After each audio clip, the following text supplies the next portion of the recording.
नमस्कार, मैं अपराजिता सिंह। आज फिर से एक बार मैं बीजीटी न्यूज़ के लिए हूँ।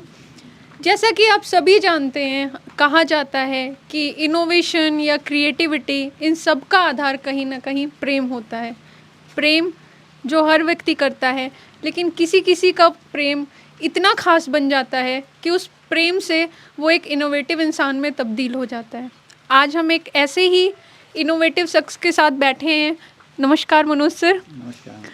तो मनोज सर जो कि बहुत ही इनोवेटिव हैं, आपने इससे पहले भी देखा होगा, हमने इनकी गाड़ियों के बारे में बात किया था, इनकी पेंटिंग्स के बारे में बात किया था। आज हम बात करेंगे इनके प्रेम के बारे में। तो सर मुझे बताइए, आपका प्रेम कहाँ से शुरू हुआ, कैसे शुरू हुआ, कैसे अंजाम तक पहुँचा, और प्रेम से इंस्पायर होके कैसे आपने इनोवेशन की तरफ कदम बढ़ाया? ये तो एक तरह से बचपन से ही था, मतलब स्कूल लाइफ से ही मेरी वाइफ से लगाव रहा मुझे। अच्छा, तो सर आप पहली बार कहाँ मिले? स्कूल में? हाँ, स्कूल में ही। वहीं से शुरू हुआ है।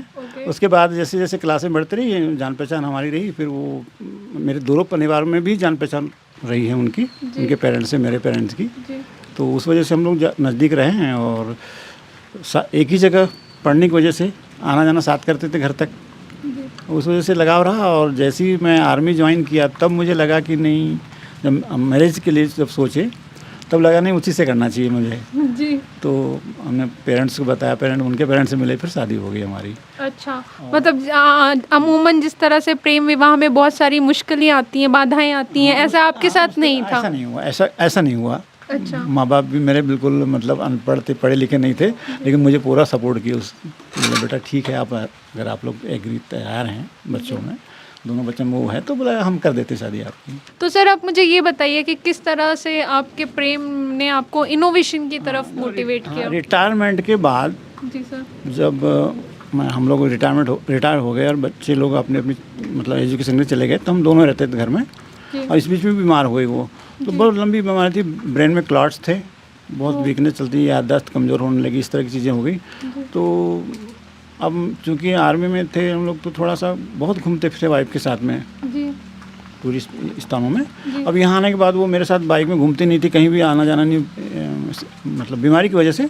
और मैं लोगों को देखता था कि वो लोग अपनी वाइफ को लेके बड़ी शौक से घूम रहे हैं, और मैं मन में अंदर कूदता रहता था कि मैं काश मैं अपनी वाइफ को भी लेके घूमूं, तो वो कर नहीं पाता था। तो मैं सोचा क्यों नहीं इसके लिए ऐसी गाड़ी बनाऊं जिसमें वो लेट भी जाए, आराम से बैठी भी सके, और वो चाहे तो गाड़ी में लेट भी सके। और क्योंकि फाइनेंशियली उतना नहीं था मेरा, तो मैंने बोला अपनी गाड़ी को इस तरह बना दूं कि वो कार जैसे इस्तेमाल हो, एम्बुलेंस की तरह भी हो जाए।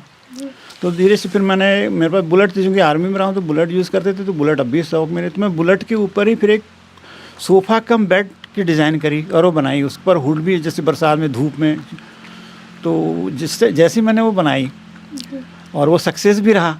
और जैसे बन गई तो वाइफ को जब भी बोलूँ, मैं एक बार बोला सिर्फ फर्स्ट में कि चलो घूम के आते हैं, जब वो पहली बार बैठी और घूमी तो उसके बाद मुझे बोलने की जरूरत नहीं पड़ती थी, वो अपने आप ही बोलती थी लेकिन चलो घूमो। तो मुझे लगा उनको बहुत ही हाँ, बहुत पसंद आया। और मुझे लगा कि जितनी मैंने मेहनत किया वो मेरी सार्थक हो गई, जो पैसा खर्च किया उसमें। और यहाँ तक कि मैं 200 किलोमीटर यानी जबलपुर तक उस गाड़ी में उनको लेके गया हूँ, और बड़े ईजीली आराम से सो के, बिल्कुल, या रेस्ट करना है तो मतलब 4 व्हीलर से भी बहुत ज़्यादा आराम है उसमें। तो मतलब ये जो गाड़ियाँ बनाने की प्रेरणा है, हाँ, वो उसी से ही मिलना शुरू उनसे मेरे को लगा कि इनके लिए कुछ किया जाए। तो जब उनके लिए वो गाड़ी सक्सेस रही तो फिर उधर मेरा ध्यान चलता रहा कि मैं और भी कुछ करके देखूँ। फिर दूसरी बाइक बनाई, फिर 4 व्हीलर बनाई, फिर अभी वो इलेक्ट्रिक बना ली। बहुत अच्छा सर, धन्यवाद। तो ये जो प्रेरणा कहना चाहिए एक तरह से, अगर वो ठीक होती और मुझे उसके लिए बनाने की ज़रूरत नहीं पड़ती, तो शायद मैं आज ये सब चीज़ें नहीं कर पाता।